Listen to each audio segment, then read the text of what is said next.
I've seen the future. Hey everybody, it's Colette Baron-Reid. Welcome to this week's Oracle Card Guidance and Lesson. And this is the week of July the 9th, and we are still in Mars retrograde. And we're using Wisdom of the Oracle cards this week again by popular demand to tell us the overarching story about the energies affecting everybody this week. Now, the cards are prescriptive rather than predictive, so it tells us what we need to do to manage the energy that we're all under. Now, what you're gonna do after this is you're gonna go to my website, ColetteBaron-Reid.com/pick, and you're gonna choose your 3 personal cards that go along with these 4. So let's go for the week. All right, first 3 cards are in protection, which means we have to take extra care this week to really pay attention to the areas that these 3 cards talk about. And then at the end of the week, we really kind of get that exclamation point. Now, the first card I call the anchor card. It's really important that we look at this card, which is peace in protection.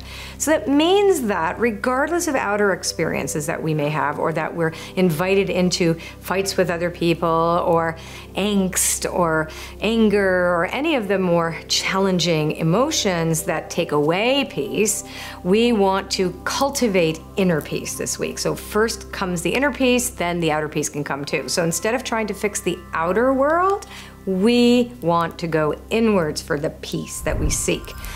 Now, the card that tells us more about that also tells us that we might be struggling right now. And this summer, we kind of already know astrologically that things are slowing down, and that, you know, things that you want to get off the ground take a little longer. We're going into all these retrograde, that are like everywhere at the same time. So we kind of have to take extra caution to remind ourselves that we are in a co-creative partnership, because this co-creation card is also upside down, which means it's in protection, which means extra care needs to be taken to cultivate our relationship to the conscious universe, spirit, God, whatever your language is around your co-creative partner.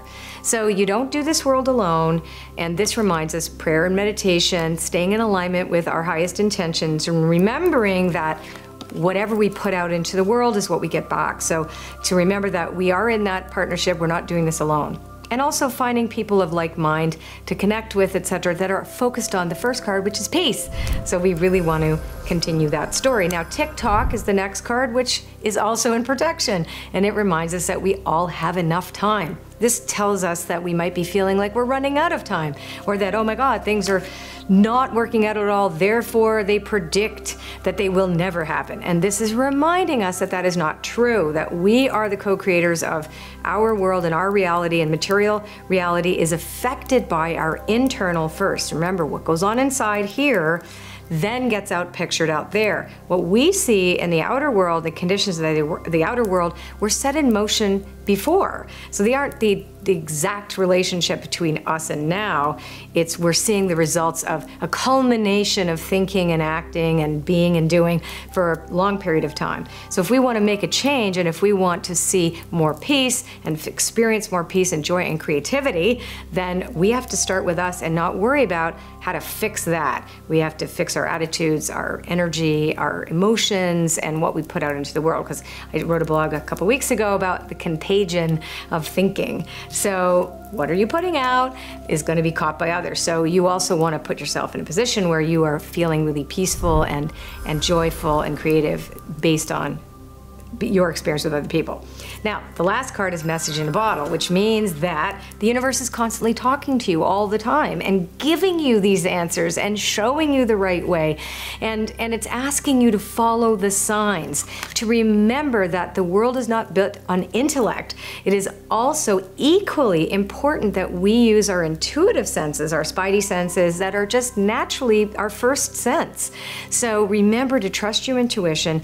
That sounded funny. Trust your intuition and follow the signs as they show up for you. And at least if something feels different to you that requires your attention, or like invites you to pay attention to it, look it up if you don't know what it means. Give yourself some ability this week to actually learn some more things about what signs mean. And you'll start to be shocked at how amazing and chatty the universe actually is. Until next time, I will see you, and have a great week. More peace, that's what we want. Take care. If you like this video, subscribe to my channel, and don't forget to go to my website to choose your personal and intimate cards that go along with the overarching energies of the week. That's ColetteBaron-Reid.com/pick. You can also download that free PDF to help you really understand how to ask the right questions. Don't forget to go there. Bye. I've seen the future. It's beautiful.